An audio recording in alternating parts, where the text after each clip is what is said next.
Hello friends, இன்றைக்கி நம்ம பார்க்க போகிறது ஜாப்பனீஸ் அனிமே சீரிஸ்னா classroom of elite season 4 episode 14 தான் இன்னைக்குள்ள வீடியோவில் பார்க்க போகிறோம். உங்களுக்கு இந்த வீடியோ பிடிச்சிருந்தது அப்படின்னா லைக் பண்ணிட்டு அப்படி மறக்காம நம்ம சேனலை சப்ஸ்கிரைப் பண்ணிடுங்க. இந்த எபிசோடில் சீரியஸான விஷயங்களை கூட ரொம்பவே கொஞ்சம் காமெடியாக தான் காமிச்சிருப்பாங்க. என்னதான் எல்லாத்தையும் வேற லெவலில் சீனாக காமிச்சிருந்தாலும் இவங்க எல்லாரும் ஸ்கூல் பசங்கிறத ஞாபகம் வச்சுக்கோங்க. சரி வாங்க நம்ம இன்னைக்குள்ள கதைக்குள்ளே போகலாம். இன்னைக்கு நம்ம பார்க்க போகிறது ஆஃப் எலைட் சீசன் 4 எபிசோட் 14.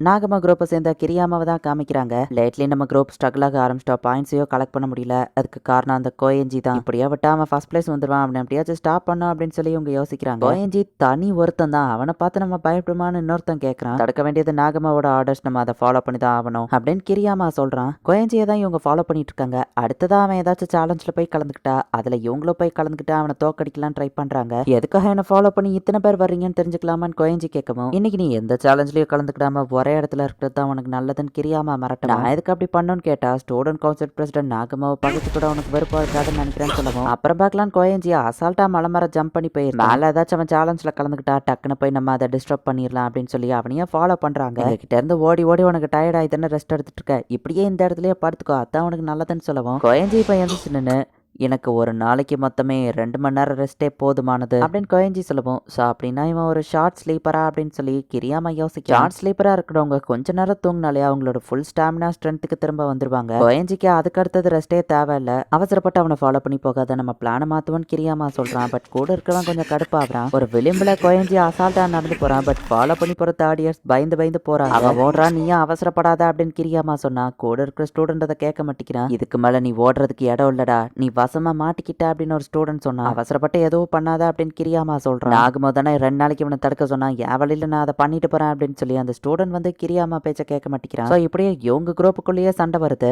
கோயஞ்சியை வந்துட்டு நீங்க சொன்னா எல்லாம் எனக்கு கேட்டுச்சுன்னு சொல்லவோ, கேட்டுச்சுல அப்ப 2 நாளைக்கு மூடிட்டு இங்கே இருன்னு சொன்னா, என்னால அதை பண்ண முடியாதுன்னு கோயஞ்சி சொல்றான். நாங்க இத்தனை பேர் இருக்கோம், நீ தனியாளு பார்த்து இருந்துக்கோ அப்படின்னு நம்ம மிரட்டுறான். ஓ அப்படியா அப்படின்னு கோயஞ்சி லைட்டா போய் அவனை தொட்டதுக்கே அவன் கீழே விழுந்துருத்தான். கோயஞ்சியை பொறுத்தவன் வந்து தடுக்கிற மாதிரி நிற்கவும் அவன் லைட்டா தள்ளி விட்டதுக்கே கீழே விழுந்து கை உடஞ்சிருத்த. தடுக்க நினைச்சவனுக்கு நான் கருணை காட்ட மாட்டேன், தைரியம் இருந்தா என்கிட்ட மோதி பாருங்க அப்படின்னு அவன் சொல்லவும், நீ எங்களை அடிச்சுட்டு என்ன நாங்க ஸ்கூல்ல ரிப்போர்ட் பண்ணிடுவோம்னு சொல்லவும், இத்தனை தேர்ட் இயர் சேர்ந்து செகண்ட் இயரை டார்கெட் பண்ணிருக்கீங்கன்னு தெரிஞ்சா ஸ்கூல் யார் பக்கம் நிக்கும்னு கோயஞ்சி கேட்கவும், இது வெளியே தெரிஞ்சா நமக்கும் தான் அசிங்கம்னு அந்த தேர்ட் இயர்ஸ் யோசிக்கிறாங்க. எனக்கு இதுக்கு மேல டைம் இல்ல, வாங்கி எங்கே இதை முடிச்சுக்கலாம் அப்படின்னு கோயஞ்சி சொல்லவும், அதான் இத்தனை பேர் இருக்கவங்க வாங்கன்னு சொல்லி எல்லாரும் கோயஞ்சி அடிக்க ட்ரை பண்ணா. கோயஞ்சி அவங்க எல்லாத்தையும் அடிச்சு போட்டுருந்தான். அவன் அடிச்சான்னு சொல்றதை விட அசால்ட்டா டாச் பண்ணி அவங்கள கீழே விழ வச்சிருந்தான். ஸோ இதுக்காக தான் கஷ்டமான இடங்களுக்குலாம் நீ வந்து அவங்களோட ஸ்டாமினாவை கம்மியாக்க வச்சுவான் சுப்பீரியாரிட்டியை காமிச்சிருக்க அப்படிதானே கிரியாமா கேட்கறான். நாகமா மாதிரியே இவனும் ஒரு மான்ஸ்டர் தான் அப்படின்னு கிரியாமா பார்க்கவும், நம்ம ஃபெயில் ஆயிட்டோம் நாகமா கிட்ட சொல்ல போறியான்னு கேட்டா, என்கிட்ட வேற ஒரு பிளானும் இருக்கு. கோயஞ்சி இப்படிதான் இருப்பான்னு எனக்கு முன்னாடியே தெரியும். இதுக்கு மேல கோயஞ்சி தேர்ட் இயர்ஸ் தன்னை ஃபாலோ பண்ண மாட்டாங்கன்னு நினைச்சிருப்பான்.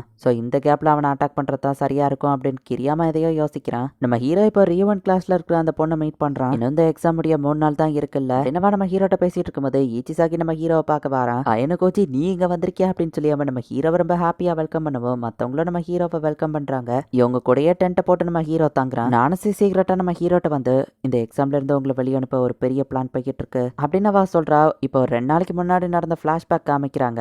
பொண்ணுங்களால எல்லாம் சாதிக்க முடியாதுன்னு எனக்கு முன்னாடியே தெரியும் அப்படின்னு ஹோசன் நானும் சேவை பிடிச்சி திட்டிட்டு இருக்கான். ஃபர்ஸ்ட் இயர்ல கிளாஸ் சிஎஸ் சேர்த்த ஒரு பையன் வந்துட்டு உட்டோமியா அவங்க கிட்ட பேசணும் அப்படின்னு சொல்லி ஒரு டிரான்ஸ் ரிசீவரை கொடுக்குறான். கான்டாக்ட் பண்ணணும்னு நான் எதிர்பார்க்கல, பட் நான் என் பிளான் ஒர்க்காக நீயும் தேவை அப்படின்னு சொல்லவோ, என்ன பிளான் ஹோசன் கேட்கறான். 4 ஃபர்ஸ்ட் இயர்ஸ் பாட்டம் 5ல இருக்காங்க. அதுல 2 பேரும் ஹோசன் கிளாஸை சேர்ந்தவங்க தான். என் கிளாஸை பத்திலாம் எனக்கு கவலை இல்லை, பட் நான் உனக்கு என் ஹெல்ப் தேவைப்படுதுன்னா என்கிட்ட நீ கெஞ்சணும் அப்படின்னு சொல்லி ஹோசன் சொல்லவும், அதுக்கெல்லாம் வாய்ப்பே இல்லடா அப்படின்னு உட்டோமியா சொன்னா. என்ன சுபாக்கி அவங்க கூட தானே இருப்ப, உனக்கு அது ஓகேவா அப்படின்னு ஹோசன் கேட்கவும், நீ ஃபர்ஸ்ட் இயரை காப்பாத்துற கேரக்டர்லாம் கிடையாது, என்னாச்சுன்னு ஹோசன் கேட்கறான். நான் சொல்றதுக்கு பதில் சொல்லு, நானும் சரி நம்ம பக்கம் தான் இருக்காளான்னு கேட்கவும், ஆமா அப்படின்னு ஹோசன் சொல்றான். செகண்ட் இயர்ஸ்லாம் ஒன்னா சேர்ந்து ஒர்க் பண்ண ஆரம்பிச்சிட்டாங்க. பாட்டம் 5ல இருக்கிறவங்கள அதிக பாயிண்ட்ஸ் இருக்கிற குரூப் கூட ஜாயின் பண்ணிக்கிட்டாங்க. நம்ம கிளாஸ் மெம்பர்ஸை காப்பாத்துறதுக்கு சோலோவா இருக்கிற பர்சன்ஸை பாட்டம் 5க்கு நம்ம தள்ளி விட்டா போதும்னு சொல்லவும், அயன கோச்சியை தானே நீ மென்ஷன் பண்றன்னு ஹோசன் இப்ப சிரிக்க ஆரம்பிக்கிறான். அவனை பிடிக்க நான் ஒரு பெரிய நெட்டை அரேஞ்ச் பண்ணிருக்கேன், அந்த வலையில நீ தான் அவனை விழ வைக்கணும்னு சொல்லவும், பட் வயலன்ஸை யூஸ் பண்ணா ஸ்கூல் ஸ்டாஃப் இன்வால்வ் ஆகலங்களேன்னு கேட்கவும், அப்படி ஏதாச்சும் நடந்தா நான் அதுக்கு பொறுப்பை ஏத்துக்கிறேன்னு சுபாக்கி சொல்றான். எனக்கு இந்த ஸ்கூல்ல இருக்க எந்த ரீசனும் இல்ல, பழிய நான் ஏத்துக்கிறேன்னு வா சொல்லவும், அப்படின்னா நான் பின்வாங்கவே தேவையில்ல, அந்த அயன கோச்சி கதையை நானே முடிக்கிறேன். சரி நீ ஏதோ ஆளுங்களை ஏற்பாடு பண்ணிருக்க, நீ அது எத்தனை பேருன்னு கேட்கவும், அந்த இன்ஃபர்மேஷன் வெளியே போக கூடாதுன்னு நான் நினைக்கிறேன், ஸோ உங்ககிட்ட சொல்லலாம் அப்படின்னு வா சொல்லிட்டு வந்து காலை கட் பண்றா. சுபாக்கி பழியை ஏத்துக்கிட்டானா அந்த அயனகோச்சியை நான் என்ன வேணா பண்ணலாமே அப்படின்னு ஹோசன் யோசிச்சிருக்கான். ஸோ ஹோசன் சுபாக்கி 2 பேர் நம்ம ஹீரோவை டார்கெட் பண்றாங்கன்னு தான் நானசே நம்ம ஹீரோட்ட வந்து எச்சரிக்கை கொடுக்க வந்து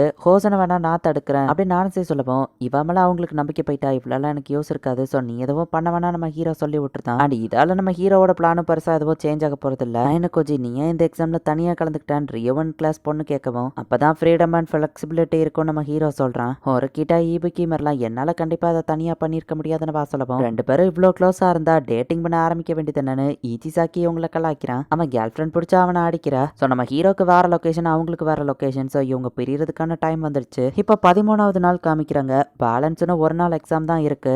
நம்ம கான்வர்சேஷன் மட்டும் என் நேரில் கேட்குற அப்படின்னு உட்டமையா கேட்கவும் ஏன்னா நான் ஒன்னே மட்டும் தான் நம்புறேன் அப்படின்னு சுபாக்கி பேசிட்டு இருக்கும்போது யாமிக்கி அங்கே வந்து சுபாக்கி கிட்ட பேச வரேன். எங்க போன உட்டமையா கேட்டா யா வாட்ச் உடஞ்சிடுச்சு என்ட்ரன்ஸ்ல போய் மாத்த போயிருந்தேன் அப்படின்னு யாமிக்கி சொல்றான். வாட்ச் கொஞ்ச நாளைக்கு முன்னாடி உடஞ்சதுல அதே மாதிரி தான் ஏன் வாட்சும் அப்படின்னு யாமிக்கி எதையோ சமாளிக்கிறேன். என்னோட கிளாஸ் பில இருக்கிற ஒருத்தனுக்கும் அயனகோச்சிக்கு ஒரே ரூட் தான். அவன் கிட்ட இருந்தா அந்த லொகேஷனை வாங்கிட்டு வந்தேன். அயனகோச்சி லொகேஷன் இதுதான் யாமிக்கி கொடுக்குறான். நான் அயனகோச்சி லொகேஷனை ஆல்ரெடியே கண்டுபிடிச்சிட்டேன். அந்த ஜிபிஎஸ் அபிலிட்டியை ரிப்பீட்டடா யூஸ் பண்ணி அவன் லொகேஷனை நேரோ பண்ண அப்படின்னு சுபாக்கி சொல்றான். இதுல உனக்கு ஒரு பேக்கப் பிளான் வேணும். ஃபர்ஸ்ட் பிளான்யே வந்துட்டு அயனகோச்சியை அடிச்சு போட்டு டிராப் அவுட் ஆக வைக்கிறது. ஒருவேளை நம்ம அதுல ஃபெயில் ஆயிட்டா பிளான் பி வேணும்லன்னு யாமிக்கி கேட்கறான். பிளான் பில அவனோட டெசிக்னேட்டட் ஏரியாவுக்கு அவனை போக விடாம தடுக்கிறது அப்படின்னு சொல்லி உங்க பிளான் போட்டு வச்சிருக்காங்க. பார்த்தா அந்த சுபாக்கி உட்டமியா கிட்ட கூட சொல்லாம அயனகோச்சியோட எக்ஸாக்ட் லொகேஷனை காமிக்கக்கூடிய டேப்லெட் இதுதான் அப்படின்னு சொல்லி காமிக்கிறா. கேம் பாயிண்ட்ஸை வேஸ்ட் பண்ணாமையே நம்ம ஹீரோட லைவ் லொகேஷனை இவங்களால பார்க்க முடியும். சேம் நான் யூஸ் பண்ண பிளானையே யூஸ் பண்ணுவான்னு எதிர்பார்க்கல அப்படின்னு சுபாக்கி சொல்றா. அயனகோச்சியை தடுக்கிறதுக்கு அப்ப என்னோட பங்குன்னு பெருசா எதுவும் இல்லைங்கும் போது ரிவார்ட்ல 20 மில்லியன் பங்கு கேட்க கூடாதா அப்படிதானே யாமிக்கி கேட்கறான். அந்த அயனகோச்சியை என்னால 1-on-1ல பீட் பண்ண முடியும். நான் ஏன் போக கூடாதுன்னு தடுத்துட்டேன்னு உட்டாமியா கேட்கறான். கிளாஸ் சிக்கு நீ தேவை உட்டாமியா. சோ நான் இதை ஹேண்டில் பண்றேன்னு சுபாக்கி சொல்லவும் நான் பக்கத்துல இருந்து வாட்ச் பண்றேன் அப்படின்னு உட்டாமியா கிளம்புறான். பார்த்தா நம்ம ஹீரோ எல்லாத்தோட முக்கியமான லொகேஷனையும் நம்ம ஹீரோ ட்ராக் பண்ணிருக்கான். உட்டாமியா சுபாக்கி யாமிக்கி இந்த 3 பேரை இப்ப மீட் பண்ணது கூட நம்ம ஹீரோ வந்து ட்ராக் பண்ணிட்டான். நான் என்னோட மூவை மேக் பண்றதுக்கான நேரம் அப்படின்னு நம்ம ஹீரோ எந்திக்கிறான். இந்த இடத்துலயே இந்த எபிசோட்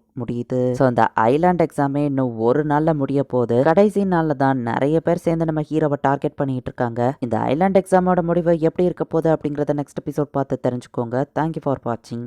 பாய் காய்ஸ். நெக்ஸ்ட் எபிசோட்ல மீட் பண்ணலாம்.